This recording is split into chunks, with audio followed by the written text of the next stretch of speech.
Ça y est, j'ai craqué, je me suis payé l'imprimante, de chez Bamboo Lab comme vous le voyez juste ici.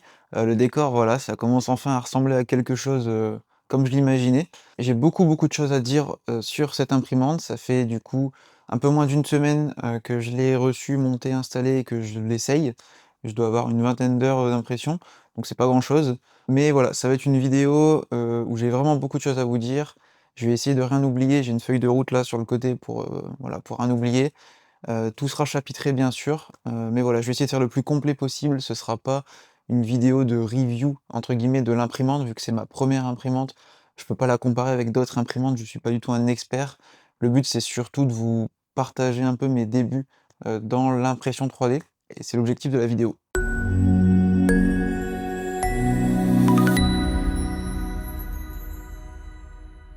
Salut tout le monde, c'est Emric, j'espère que vous allez bien. Moi ça va super. Comme je le disais, ça fait quelques jours que je suis à fond dans l'impression 3D et c'est trop bien, j'ai découvert ce monde-là et c'est trop bien, j'adore, c'est trop satisfaisant. Pour commencer, pour ceux qui connaissent pas trop, à quoi ça sert une imprimante 3D? Ça sert à imprimer des choses en 3D, voilà, ça sert à imprimer des objets, le plus souvent en plastique, en PLA. Donc c'est un matériau, c'est le matériau basique, pour l'impression 3D, mais il y en a plusieurs. Donc moi pour l'instant j'ai que du PLA. Mais il y en a plein d'autres. Il y a même des matériaux dits techniques, qui eux nécessitent des imprimantes un peu plus complexes. Là, c'est une imprimante qui coûte, il me semble 500 € avec, l'AMS qui permet de faire des couleurs, mais ça on y reviendra après. Mais voilà, pour 500 €, vous pouvez avoir quelque chose comme ça qui peut faire plein d'objets différents et quasiment tout, quoi. C'est pour ça que je me suis tourné vers cette Bamboo Lab parce que, bah, c'est un peu la l'imprimante à la mode en ce moment et c'est celle, pour commencer, qui est considérée comme la meilleure, en tout cas l'une des meilleures, donc voilà. Pourquoi je voulais une imprimante 3D?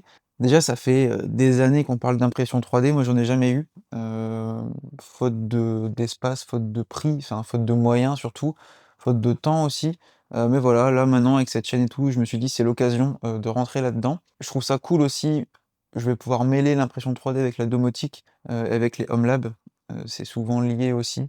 On peut faire des choses, DIY, vraiment cool. Après j'avoue, c'est surtout mon côté geek, en moi qui avait envie d'avoir une telle machine chez soi. Je trouve ça trop cool.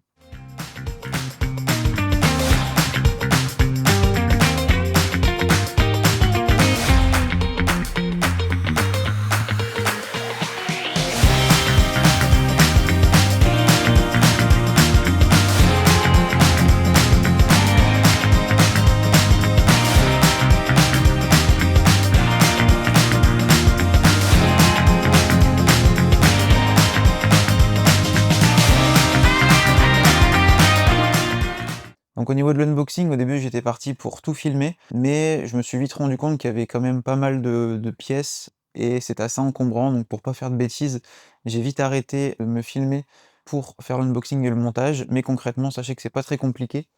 Tout ce qu'il faut faire, c'est enlever tous les cartons, les plastiques et cetera, mettre quelques vis, tout est bien indiqué, il y a une vidéo sur YouTube qui explique tout.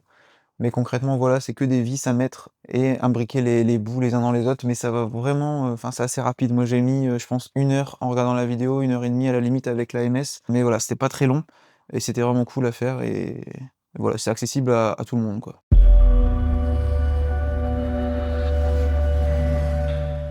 Depuis que je l'ai, j'ai déjà fait une dizaine d'impressions, je pense, donc je vais vous expliquer un peu tout ce que j'ai imprimé jusqu'à maintenant. La première chose qu'on imprime en général quand on fait de l'impression 3D, c'est le petit bateau, c'est le Benchy, donc voilà, je l'ai imprimé directement. Hop, j'ai même sauvegardé le premier caca de l'imprimante, donc vous verrez après, waouh, l'imprimante fait caca. Si vous connaissez pas, je vous expliquerai après. Mais voilà, le 1er bateau, donc en fait, ça l'a fait en 20 minutes à peu près, pour avoir un peu plus de détails comme ça. Donc il y a eu 5 minutes de préparation, de calibration et tout, donc ça c'est à chaque début d'impression, il doit faire ça. Et après en 15 minutes, il m'a imprimé le bateau, donc plutôt cool. Apparemment c'est rapide, donc plutôt content. Le petit bateau. La deuxième chose que j'ai imprimé, c'est ce scraper là. Donc en fait c'est hop, c'est un petit cutter comme ça, pour gratter la plaque, parce qu'en fait le PLA reste bloqué dessus. Enfin en fait, il peut coller un petit peu, il y a des résidus qui restent collés sur la plaque, donc à la fin il faut gratter un peu pour tout, remettre au propre. Et donc voilà, c'est un modèle qui est fourni par Bamboo Lab directement.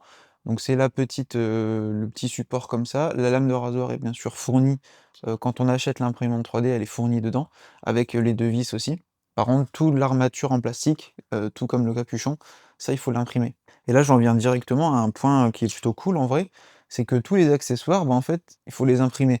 C'est pareil, là, j'ai imprimé, un support pour la MS, ça m'a pris, 15 heures à imprimer, mais c'est assez conséquent, enfin, vous voyez un petit peu, on regardera après, mais c'est assez conséquent et c'est plutôt cool parce que, bah, du coup, c'est pas dans le carton, quoi. C'est on l'imprime nous-mêmes. En plus, c'est satisfaisant parce que c'est souvent les premiers prints, c'est comme ça qu'on découvre l'imprimante, donc c'est cool de fabriquer des outils pour l'imprimante justement. Mais voilà, je trouve que c'est une bonne idée de pas donner les outils.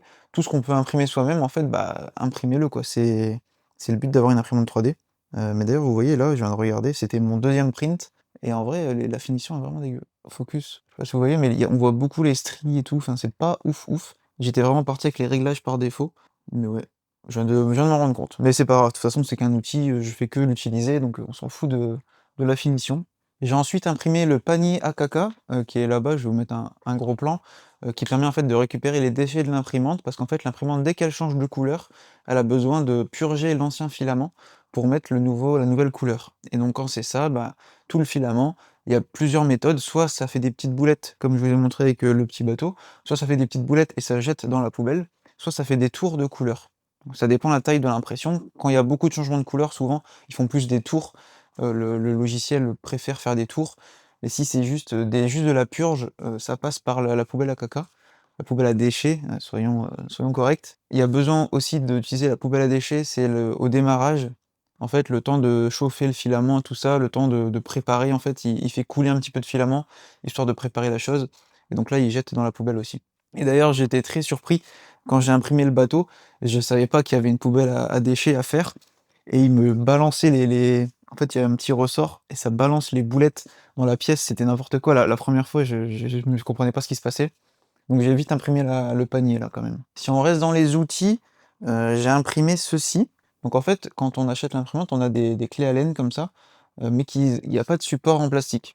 C'est vraiment que la clé Allen classique. Je sais pas pourquoi, apparemment sur internet, il y en a qui reçoivent déjà les supports en plastique. Moi je les ai pas reçus, du coup je les ai imprimés et c'était assez intéressant parce que l'impression de ces supports, en fait, elle se fait en 2 parties.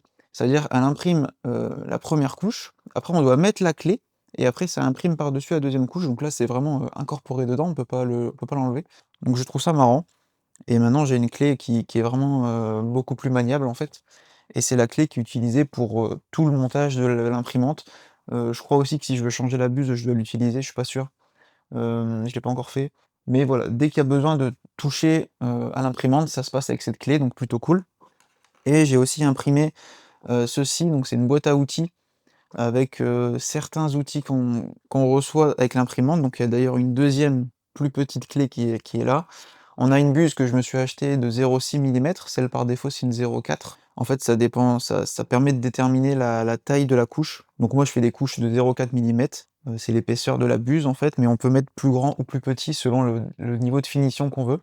Donc le 0,6 c'est si on veut faire des trucs un peu plus grossiers ou un peu plus gros, parce qu'en fait plus la buse est grosse, plus c'est rapide forcément, et plus c'est petit, plus c'est long. On a aussi de la graisse comme ça, et un truc, alors là je me suis pas renseigné j'avoue, ça je sais pas ce que c'est, si quelqu'un sait en commentaire, dites-le moi, mais j'ai l'impression que c'est un ressort, je sais pas trop pourquoi, mais je pense que c'est une pièce de rechange. Voilà, si vous savez, j'avoue je me suis pas renseigné pour le coup, et c'est tout comme ça, je sais pas non plus. Hop, ça non plus, je sais pas ce que c'est. Mais voilà. Ça a l'air d'être des pièces de rechange, je m'y intéresserai le jour où j'en ai besoin. Avec l'imprimante, on a aussi une autre pièce de rechange ici, qui est un petit grattoir. Ça, je vous montrerai après. C'est la buse, en fait, elle se frotte. C'est un peu comme un paillasson, quoi. Elle se frotte avant de commencer son travail. Ensuite, j'ai fait des impressions un peu pour chez moi. Donc la première chose que j'ai faite, c'est un serre-livre, en fait, pour serrer des livres, tout simplement. Donc ça, j'ai pas trouvé de modèle qui m'intéressait sur les sites, du coup je l'ai fait moi-même pour essayer aussi sur Fusion 360 et c'est pas ouf ouf en fait de faire en tout cas je suis un grand débutant en modélisation 3D. Du coup le modèle que j'ai fait c'est juste un L comme ça pour serrer les livres et en fait, bah, c'est pas très robuste, enfin c'est pas incroyable. J'ai vu qu'il y avait des modèles un peu plus complexes avec des triangles entre 2 et tout pour que ce soit plus solide. J'ai vu aussi qu'on pouvait mettre du vide entre les parties parce que du coup moi j'ai juste imprimé 2 plaques pleines, donc ça c'est assez long à imprimer, pour au final pas grand chose, donc voilà, il y a beaucoup à optimiser. Mais voilà, j'avais envie d'imprimer une impression, un modèle que j'ai fait moi-même, donc c'est tout simple, un L comme ça, mais c'était cool à faire. Aussi, j'ai imprimé des petits crochets dans ma cuisine. En fait, j'ai une barre avec des crochets en S pour installer des torchons dessus. Mais comme c'était un S, pas fermé, c'était vraiment un S, dès qu'on prenait le torchon, le truc il sautait, c'était trop chiant. Du coup, j'ai imprimé des crochets qui étaient fermés, qui étaient pleins. Comme ça pouvait plus du tout bouger. Ça fait longtemps, depuis que j'ai emménagé dans la maison, on a cette barre-là et j'ai jamais pris le temps de chercher des crochets, parfaits. Du coup, bah, je les ai imprimés, et franchement, ça m'a pris, 2 essais parce que j'arrivais pas à bien mesurer la chose. J'ai pas encore l'outil là qui permet de faire les mesures. Donc du coup, je l'ai fait un peu au pif avec une règle, mais au bout de 2 essais, c'est bon, j'ai réussi à faire mes crochets, donc vraiment cool. Et le dernier truc que j'ai imprimé pour l'instant en date, c'est ça. Donc c'est un truc qui permet de récupérer la poussière quand on fait des trous. Donc en fait, imaginez que ça, c'est un mur. Hop, on met là comme ça, et ici, il y a un trou. Et donc on perce là dans le trou, et derrière, ça récupère dans une bouteille. Hop, qu'on peut imprimer aussi, sinon une bouteille d'eau normale, ça marche. Et donc on imprime là-dedans, et là-dedans, il y a toute la poussière qui tombe. Donc je trouve ça cool quand on a juste, par exemple, un trou à faire ou 2 trous. Quand c'est du placo, souvent, ça fait vraiment beaucoup de poussière. Mais voilà, j'aimais bien l'idée, du coup je l'ai imprimé, ça a pris 3 heures. Par contre, vous voyez que les finitions sont vraiment pas tétées. En plus, je sais pas pourquoi. En fait, il y avait des supports. Ça, c'était des supports, droits, et du coup, à arracher, c'était un enfer. Du coup, je l'ai fait une deuxième fois pour essayer, et cette fois-ci, c'est beaucoup mieux. Déjà, j'ai pas pété le petit truc là, de l'autre côté je l'ai pété, mais là, au niveau des finitions, je trouve ça beaucoup plus clean. On a quand même une barre ici, hop, je sais pas si on va bien voir, mais il y a une barre ici pour montrer la démarcation, mais ça c'est pas très grave, parce que forcément l'imprimante elle fait toujours des ronds, et à chaque fois elle finit au même endroit. Et c'est pour ça qu'on a un trait comme ça. Mais sinon, voilà, beaucoup plus clean, et là c'était des supports en arbre. Donc support en arbre, ça ressemble à ça.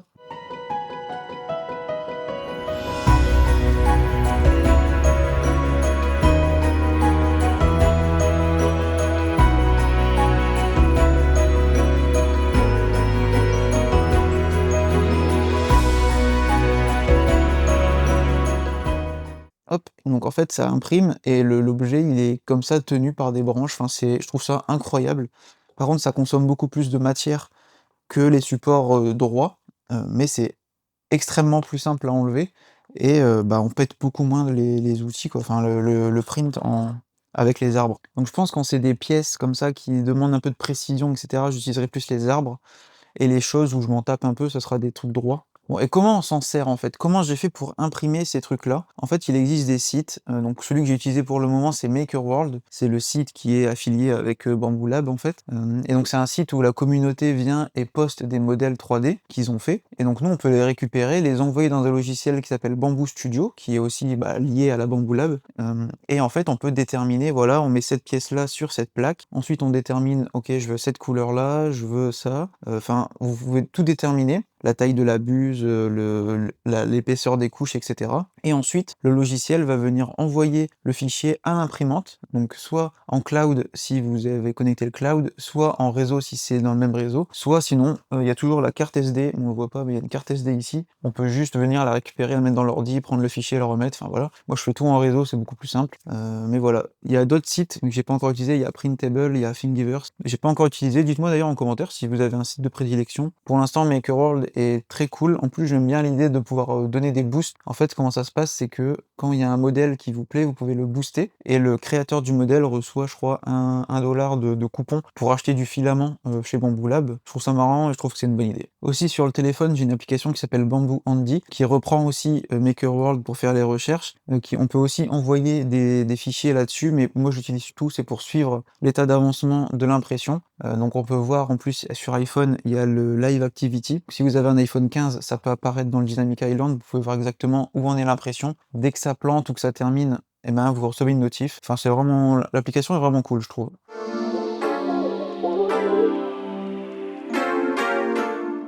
Il y a un point aussi qui m'a vraiment surpris, c'est les vibrations. J'avais pas anticipé le fait que cette imprimante 3D allait vibrer autant. Franchement, je pensais pas que ça allait faire comme une machine à laver, mais si, c'est le cas. Donc c'est vrai que quand elle imprime, quand elle se calibre, et cetera, ça vibre beaucoup, et j'ai eu très peur parce qu'en fait, j'ai mon NAS qui est juste là. Donc en fait, là, si je recule un petit peu, là, il y a l'imprimante et là, il y a le NAS. Donc c'est vraiment, juste à côté. On a quand même c'est pas sur le même meuble, mais ils sont collés. Et c'est quand même, assez éloigné, mais du coup les vibrations de l'imprimante 3D peuvent affecter le NAS. Donc ça, c'est pas fou. Du coup, ce que j'ai fait, je sais pas si on voit très bien. Olé! Ici, j'ai mis une couche un peu comme sur les machines à laver, un tapis, pour pas que ça vibre. Donc j'ai mis ça et ça a carrément atténué, c'est un truc de ouf et en plus de ça, j'ai fixé avec des équerres, bon on le verra pas, mais j'ai fixé, cette planche, parce qu'elle était que sur 2 pieds à la base. Hop, c'est un truc de chez Ikea, voilà. Il y a 2 pieds, donc là, je les ai fixés carrément au mur avec 3 équerres, comme ça bouge vraiment pas et donc là, on peut bouger, ça bouge plus du tout. J'en ai mis une aussi de petite planche, bon on le voit pas trop, mais j'en ai mis une aussi sur le NAS. Comme ça bouge pas trop. Mais c'est vrai que même en faisant tout ça, il y a quand même des micro-vibrations. Alors là, je sais pas si c'est grave. J'en viens à vous les experts, dites-moi si je dois m'inquiéter ou pas. Initialement, je mettais l'imprimante 3D au sol pour éviter tout souci, mais quand c'est une impression de 15 heures, j'ai un peu la flemme de la laisser partir pendant 15 heures. Surtout que j'avais prévu tout l'espace et cetera pour, donc un peu dommage. Et dites-moi si vous connaissez des astuces, pour éviter encore plus les vibrations, ou alors si c'est vraiment no go, il faut vraiment éviter de faire ça. J'espère pas, mais si c'est vraiment ce qu'il faut faire, bah, je le ferai ou alors je désolidariserai les 2 planches ici. Ici, ils sont vraiment collés, peut-être que je ferai une autre solution, je sais pas. Ça m'embêterait, mais si j'ai pas envie de perdre mon NAS, quoi. Donc dites-moi.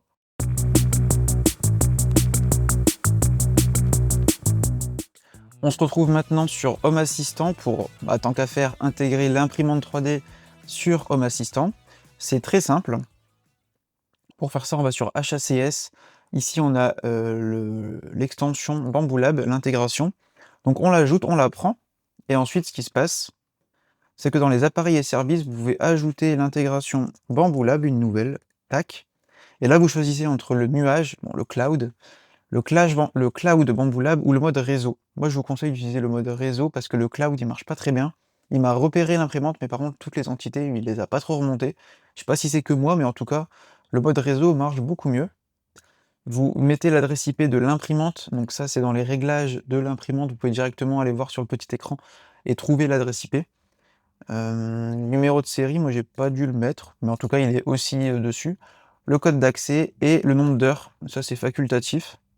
Et donc maintenant, moi, il m'a retrouvé mes 3 appareils. Donc il y a la Bamboo Lab A1, donc l'imprimante, il y a l'AMS qui permet de faire les couleurs, et il y a l'external spool. Ça, je crois que c'est juste la bobine externe, mais du coup, moi, comme je suis sur l'AMS, bah, j'ai pas d'external spool. Niveau des entités remontées, on a énormément de choses. On a des contrôles, donc pour contrôler la température en direct, les ventilos, la lumière. Et après, on a tout un tas de capteurs. Donc on a la caméra de ce que voit l'imprimante en temps réel, donc ça, c'est ce qu'elle voit. On sait à quelle couche elle est. Donc en fait, vu que c'est une impression par couche, bah, on peut voir à quelle couche elle est et on peut voir le nombre de couches totales. Donc là, je suis pas en train d'imprimer, donc c'est pour ça qu'il y a quelques capteurs qui sont hors ligne. On peut voir l'étape, de l'impression, donc il y a beaucoup d'étapes différentes. L'heure de début, l'heure de fin, le grammage, une image de ce qu'on imprime, ça c'est cool. La longueur, enfin, il y a beaucoup de choses.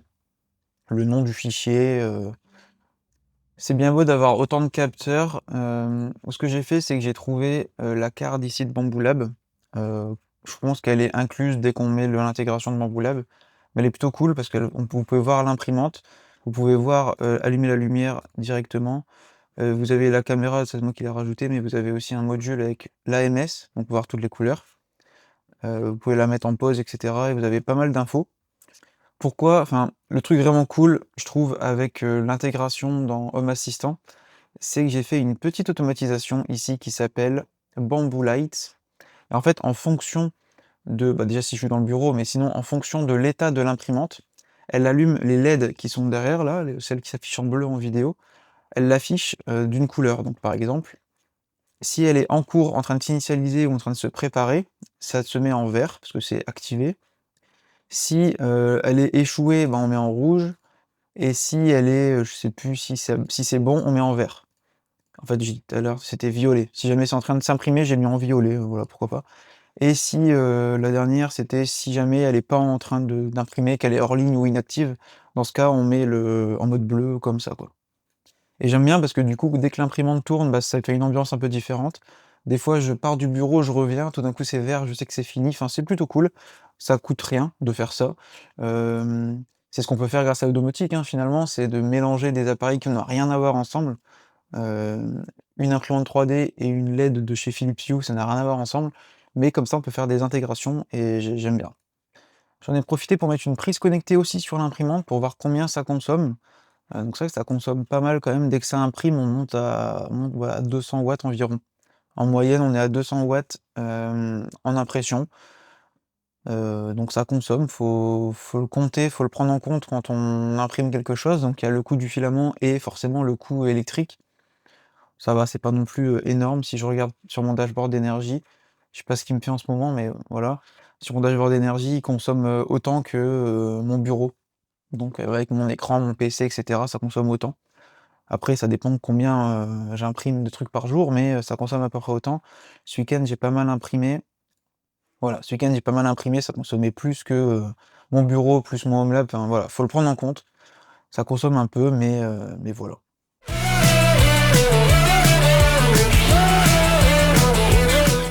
Ça, c'est le site MakerWorld que je vous montrais tout à l'heure pour imprimer des choses. Ce qu'on va faire, c'est qu'on va faire un test, ensemble. Donc on va, imprimer un petit bateau, mais un petit bateau différent, ça pourrait être cool. Peut-être un petit bateau avec de la couleur, heu, Two Colors. Est-ce qu'on a ça ou peut-être autre chose? Ouais, là, il y a un petit Banshee cool. Ça, c'est un Banshee banane, il est marrant. Oh, un Kirby. Après, moi, j'ai quoi comme couleur? J'ai du orange, du bleu, du blanc, du noir et du gris. J'ai acheté que ça en bobine pour l'instant. Donc, qu'est-ce qu'on peut imprimer? Parce que ça va être un peu moche. Two Colors, on va voir, on va chercher un peu sur MakerWorld. On peut faire une petite pyramide, bon ça a pas trop de sens, on peut faire un bébé Yoda qui crache du dentifrice. Ça peut aller très loin l'impression 3D, hein, attention. Hem, non, je sais pas ce qu'on pourrait imprimer. Ah bah voilà, c'est marrant, on va faire un Banshee qui coule. Je trouve ça drôle. 57 minutes, c'est pas mal. Et on va le faire en 2 couleurs du coup. Donc là j'ai du bleu, donc nickel. Donc ce qu'on fait quand on a un modèle qui nous intéresse, on fait ouvrir dans Bamboo Studio. Là ça va lancer, bah, Bamboo Studio. Donc là on est sur Bamboo Studio, comment ça marche? Donc là lui il avait déjà mis tout ça de filament. Donc nous on va tout enlever, on va en mettre. Parce que moi j'ai pas ça. Ah l'imprimante est éteinte, ça peut pas marcher. Je vais allumer l'imprimante.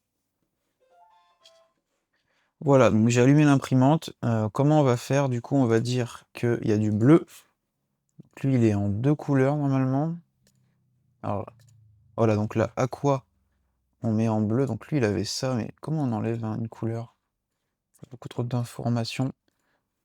Donc on a du 1 et du. On va faire le bateau en noir. Donc l'aqua, elle est en bleu et le Banshee, on va le mettre en noir. C'est un peu moche, on va le faire en blanc plutôt le Banshee. Donc ici on met du blanc. Voilà. Ça c'est rigolo. Donc là, vous voyez, ce qu'il nous propose, c'est que ici on voit qu'il y a une couche de bleu et après du blanc. Et apparemment il a besoin de tout ça, vu qu'il va devoir changer de couleur en cours de route, il va devoir faire des tours comme ça au niveau du changement de couleur. Donc on va voir ça. Outside, il n'y a rien, donc c'est un modèle espagnol apparemment. Au niveau des options, donc là vous voyez que j'ai mis mes 2 filaments parce que j'ai l'AMS qui permet d'imprimer en plusieurs couleurs. Donc là il me capte mes 4 couleurs. Donc déjà, première chose à faire, je vais dans tous les sens, mais ici on choisit Bamboo Lab A1 parce que c'est ce que j'ai, 0,4 c'est ma buse, donc 0,4, discard, voilà, donc le plateau est déjà beaucoup plus grand. Donc là on a le petit Banshee, ici on peut aller sur le modèle et choisir les supports. Donc les supports, vous voyez que sur ce profil ils ont mis tri, moi je préfère les tri, de toute façon donc je vais laisser tri, sinon vous pouvez mettre normal. Normal c'est ce que je vous disais, c'est des bâtons pour monter. Donc là, en fait, il va avoir besoin de support parce que le bateau, bah, sinon, c'est compliqué d'imprimer comme ça, hein. Donc vous allez voir, de toute façon, je vais mettre un petit timelapse, mais il va construire des arbres autour du bateau pour pas qu'il tombe, quoi. Au niveau du support, donc c'est bon. Ici, la couche, donc 0,2, c'est ce qu'ils ont mis, on va le laisser comme ça avec une 8% de infill. En fait, l'infill, c'est le remplissage. Ici, vous voyez bien que le bateau, bon, il n'y a pas énormément, mais il y a quand même des trucs qui sont pleins. Mais par exemple, imaginez vous imprimez un cube, eh ben, il va pas mettre de la matière dans tout le cube, ça sert à rien. Il va laisser creux à l'intérieur ou alors il va faire des hexagones. Et donc c'est ça le infill. Donc là il est à 8%, donc on va laisser ce qui est recommandé. Ça je sais pas ce que c'est. Quality, donc là on peut aussi changer la qualité si on veut. Moi je vais laisser comme ça. la force, voilà, vous voyez, il y a beaucoup d'options. La vitesse, donc ça c'est la vitesse par défaut de la Bambu Lab, donc c'est cool. Ça va assez vite, hein, quand même, 300 mm/s pour faire les murs. Enfin, voilà, je trouve que c'est pas mal. Autre, qu'est-ce qu'on a d'autre? On a l'adhésion au sol et cetera. On a d'autres trucs. Bon, je connais pas encore, je suis pas encore un expert, hein, ça fait qu'une semaine, même pas, que j'ai l'imprimante. Mais ce qui est intéressant, c'est que, moi je vais le faire au global, mais au global, vous pouvez choisir un preset. Donc en fait, plus je vous disais, hein, plus c'est gros, plus c'est rapide, mais moins ça sera, «beau» entre guillemets. Si par exemple, si on prend du 0,08, ça sera des couches extra fines, et du coup, ce sera ultra long à faire. Mais ça sera très propre.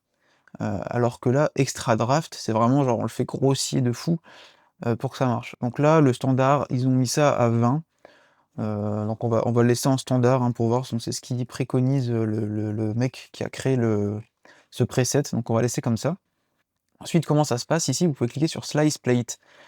Donc en fait, ici, il y a plein d'autres options. Vous pouvez redimensionner le bateau, comme ça. Voilà, vous pouvez le redimensionner si vous voulez un truc énorme. On va rester sur du classique. Vous pouvez en mettre 2, 3, 4, voilà, vous pouvez en mettre autant que vous voulez. Vous pouvez, faire des coupes, faire des trucs. Je pense que c'est plus pertinent de faire ça sur un vrai outil, genre Fusion 360 pour faire de la CAO, mais si c'est juste dupliquer ou faire des coupes, je pense que c'est OK, quoi. Une fois que vous êtes OK sur votre modèle, vous pouvez faire Slice Plate, et donc là, en fait, c'est le logiciel. En fait, c'est un logiciel tout en un, Bamboo Studio, parce qu'il y a à la fois le slicer qui permet de préparer le fichier pour l'imprimante, et à la fois tout le reste, tout ce que je vous ai montré. Et voilà, le slicer, bah, il est reparti sur des trucs comme ça. Moi, je voulais des tris. Bah, apparemment ça, c'est un tri pour lui, un peu déçu. Slice plate, on va réessayer. Moi, je sais pas pourquoi, il dit que ça, c'est un tri. Défaut, tri organique. Ouais, bon, je sais pas. Apparemment, ça, c'est un tri. Pour moi, ça, c'était normal, quoi, du coup. Bon, apparemment, ça, c'est normal, mais bon, de toute façon, je vous ai montré, un exemple de d'autres tris. Bon, là, je sais pas pourquoi il veut pas, mais on va rester, là-dessus, tant pis. Mais le slicer, comme je vous disais, permet de savoir tout ça. Donc en fait, là, il nous dit, ça prend 1h10. En tout, il a besoin de 6 minutes pour se préparer.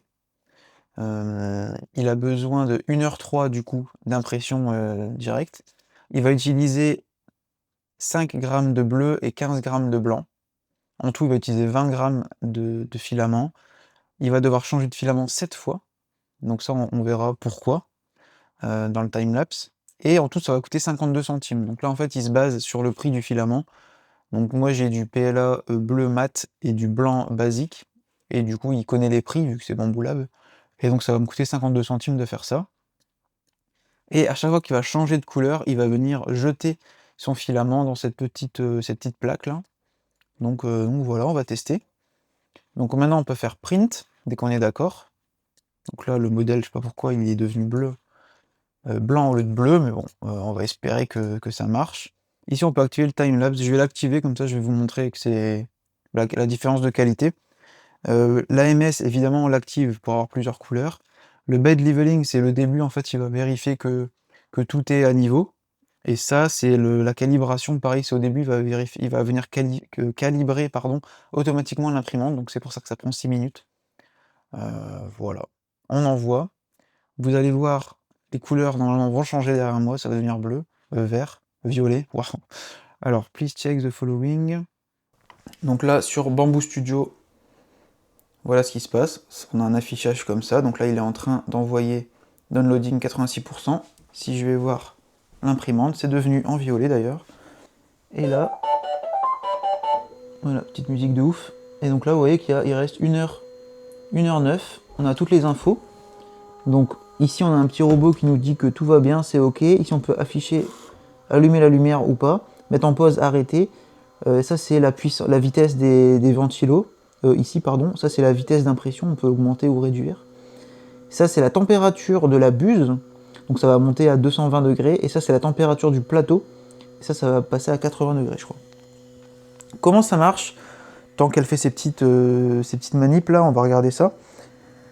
Ici, on a donc le bakakaka, très intéressant, très important. Hop, on va allumer. très important, ce que je vous disais, c'est qu'il va venir cracher, vous voyez, il y a déjà des cacas, il va venir cracher et mettre là-dedans dès qu'il va devoir s'initialiser. Sur le plateau, on retrouve, donc ça c'est un plateau, par défaut c'est le Textured, il est là, Textured PEI Plate. Donc ça c'est aimanté, donc quand c'est terminé, vous pouvez venir récupérer le plateau, je vais pas le faire parce qu'il est en train de faire ses trucs, mais vous pouvez venir juste décoller le plateau pour faire le petit squitch là, pour décoller les plaques. On a plusieurs zones sur le plateau, ici vous voyez qu'il y a la zone de grattage, donc en fait vous allez voir, il va venir gratter comme ça sa petite buse pour se nettoyer. Voilà, donc là il est en train, si on regarde ici, il est en train de chauffer et de pousser le nouveau filament. Belle transition, puisqu'en fait du coup l'AMS, j'en ai pas trop parlé encore, mais c'est un module à part. Si vous achetez la Bambu Lab Combo, vous avez l'AMS avec. Et donc initialement elle se retrouve un peu sur le côté, je vous mettrai une photo, moi donc à la base elle était sur le côté. Puis j'ai imprimé, comme je vous disais, ce support là, qui est assez conséquent, qui fait 400 grammes, qui permet de placer l'AMS au-dessus, et donc qui permet de récupérer, de prendre 4 bobines. Donc moi j'ai du blanc, du gris, il n'y en a plus beaucoup, du bleu et du noir. J'ai pris d'ailleurs du bleu mat pour essayer, mais franchement je vois pas trop de différence. Peut-être qu'à mon niveau ça se voit pas trop. Toutes les bobines, hop, elles sont reliées comme ça avec un petit fil vers un petit truc orange. Et derrière on a ça pour les 4. Et on a les 4 fils, hop, qui arrivent jusque la buse. Hop, donc là il est en train de faire ses caca. Et donc la buse ici on a 4 couleurs. Je fais gaffe qu'il ne se prend pas dans la tête. Il y a les 4 couleurs et donc lui derrière il sait quelle couleur appartient à quel câble. Parce qu'en fait je crois qu'il y a du RFID derrière, donc il sait que par exemple celui-ci c'est du PLA basique de chez Bambu Lab, enfin il est assez fort. Honnêtement, à peine on met la couleur, il connaît la couleur, pardon. Donc voilà l'AMS, c'est plutôt cool. Vous pouvez faire très bien sans AMS. On l'a vu, ça prenait 7 changements de couleur pour faire le petit benchy. Bah, vous pouvez très bien venir vous-même changer le filament 7 fois. Mais bon, du coup c'est très long. Voilà, donc là il va faire ses petits trucs. Là il est en train de faire des débits de calibration. Donc en fait il va faire des cacas pour se calibrer. Voilà, vous allez voir le petit ressort. Et voilà, là on le regarde chier, c'est cool. Peut-être les options avant de passer sur le timelapse. Donc on peut toujours se barrer et regarder les options. Donc on a le filament, donc les 4 avec l'AMS. Bobine externe, elle n'y est pas. D'ailleurs je sais pas si je peux activer la bobine externe en plus de l'AMS. Au niveau du contrôle, on peut venir changer la température et tout, faire le calibrage à la main. Bon, je le fais pas. Et réglage, donc c'est ici qu'on retrouve, il me semble, quelque part, firmware, tête dans, là elle est partie là, Wi-Fi, voilà, là on retrouve l'adresse IP, et imprimante, numéro de série, voilà, je suis déjà à 30 heures d'impression, et je sais plus où est-ce qu'on trouve pour le numéro de code secret là, mais moi je vous dis j'ai pas eu besoin de le mettre, donc peut-être que c'est différent, je sais pas. Donc là il fait les tests de vibration, et donc c'est ça fait un peu bizarre au début, mais donc là on va continuer, hein. On va regarder ce qu'il fait. Là il fait des compensations rapides, nettoyage de la buse, ensuite il va faire des petits points comme ça pour nettoyer la buse, il va se frotter en fait un peu. Donc là il va se gratter au bout de la plaque, et ensuite ici utiliser le grattoir pour se nettoyer. Donc c'est ça je pense qu'il faudra changer au bout d'un certain temps, mais il va nous le dire je pense, l'imprimante. Donc là elle est en train de se nettoyer, je sais pas trop ce qu'elle fait, mais là elle vérifie les 4 coins de la plaque. Là elle va faire le nivellement du plateau, donc vérifier que c'est bien un niveau, et là elle va faire des petits points partout pour vérifier le niveau. Là elle fait une première coulée pour déposer comme ça l'excédent de filament, et après elle est partie. Donc là elle va dessiner le petit bateau, et vous voyez que déjà tout ça, on est déjà à 10% d'impression. Donc là il reste 1h03 comme le disait Bambu Studio, donc ils sont pas trompés. Voilà, on va poser ça et puis on se retrouve à la fin.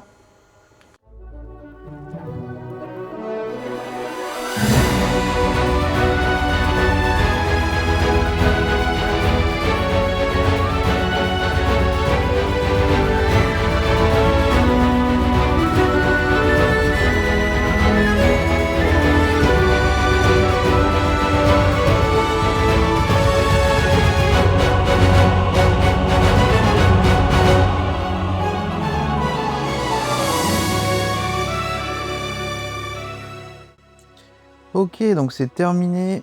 Impression OK. Du coup, comme je disais ici, la plaque s'enlève, tout simplement, c'est aimanté. Et ensuite, il suffit de faire le petit bruit là, le petit, craquement, bah, ça a pas l'air de faire le bruit, mais j'ai toujours peur de le péter. Mmh, il a pas l'air de vouloir se décoller lui, hein. Petit bateau là, on va faire autrement. Ouah, c'est super fragile. Voilà. Donc voilà, ouh là, donc voilà l'impression. Donc du coup, il y a tous les petits supports, à retirer, ça va être un peu chiant. Je vais le faire à la pince, mais la couche d'eau, elle est ultra fine, j'ai vraiment peur de la péter. Donc on va voir.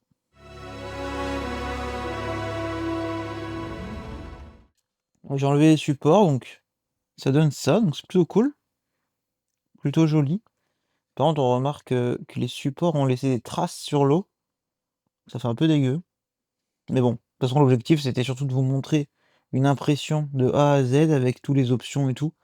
Bon voilà, on a vu beaucoup de choses comme je vous l'ai dit, je vais vous donner un peu mes ressentis, même si je pense que vous les avez un peu, compris durant toute la vidéo. Mais, j'adore, je trouve ça trop cool. J'ai envie d'imprimer plein de trucs. Je sais pas combien de temps ça va me prendre cette, nouvelle passion. J'espère longtemps parce que ça coûte quand même cher. Mais voilà, j'ai envie d'acheter plein d'autres filaments, j'ai envie d'acheter des, avec la MS, j'ai envie de faire plein de trucs en couleur, de la déco et cetera. Donc à voir, dans le temps, mais, pour l'instant j'adore. Au niveau de la vitesse d'exécution, bah, c'est vraiment rapide, hein, vous l'avez vu dans le logiciel, mais, on peut aller très, très loin et bah, c'est cool quoi. Après, je sais qu'il y a une grande évolution, au niveau des imprimantes 3D entre aujourd'hui et avant, dans le passé. Là, quand je vois que l'AMS ça m'a pris 15 heures, j'imagine même pas à l'époque, ça devait prendre énormément de temps, une impression comme ça de 400 grammes, ça devait être, waouh, tellement long. Une semaine, je sais pas. Dites-moi si vous avez connu ce temps-là avec les imprimantes 3D, les premières en fait, dites-moi, ça m'intéresse. Parce que là vraiment, je trouve ça vraiment très rapide et c'est cool, quoi. La caméra, elle est cool pour pouvoir suivre à distance, si jamais, tout se passe bien ou alors s'il y a un problème, on peut le voir dans la caméra. En plus, il y a même une petite lumière, c'est cool. Au niveau du bruit maintenant, bah, c'est compliqué de comparer avec d'autres imprimantes. Je trouve que ça fait quand même du bruit, ça vibre beaucoup aussi, on en a parlé tout à l'heure, mais je dormirai pas à côté, je pense. Je pense même que je l'éteindrai toutes les nuits, parce que la chambre est juste à côté. Mais franchement, sinon c'est raisonnable. Quand je suis pas dans le bureau et que je ferme la porte, on entend que au début quand ça calibre et tout. On entend, rarement sinon, franchement ça va. Mais vraiment quand on est dans la pièce, c'est vrai que c'est un peu dérangeant, mais après je pense que toutes les imprimantes 3D c'est comme ça. Pour l'instant, j'imprime des modèles que je trouve, soit cool, soit utiles pour chez moi. J'ai pas encore vraiment pris le coup de faire mes modèles moi-même sur Fusion 360, je pense que ça viendra. J'ai hâte aussi d'avoir une idée de projet DIY à faire, totalement de A à Z en mêlant domotique, impression 3D et cetera. Je pense que ça pourrait faire une belle vidéo. En tout cas, voilà mon retour, à chaud, même si ça fait 5-6 jours maintenant. Retour à chaud sur l'impression 3D, mes débuts et cetera. Dites-moi d'ailleurs, encore une fois en commentaire, je suis désolé, je vous sollicite beaucoup aujourd'hui, mais dites-moi si vous voulez des vidéos sur l'imprimante 3D ou si juste je garde ça dans mon coin et je fais ça tout seul. Mais je trouve ça cool de partager un peu comment j'avance, ce que j'imprime, ce que je trouve cool et cetera. Voilà. D'ailleurs sur le Discord, il y a une section impression 3D si vous voulez venir partager vos impressions ou donner des conseils et cetera, n'hésitez surtout pas. Moi je vous laisse, j'ai envie d'imprimer encore plein d'autres choses. Si la vidéo vous a plu, n'hésitez pas à mettre un commentaire, le pouce, l'abonnement et cetera, vous connaissez maintenant. Moi je vous dis à la prochaine, c'était Aymeric. Salut!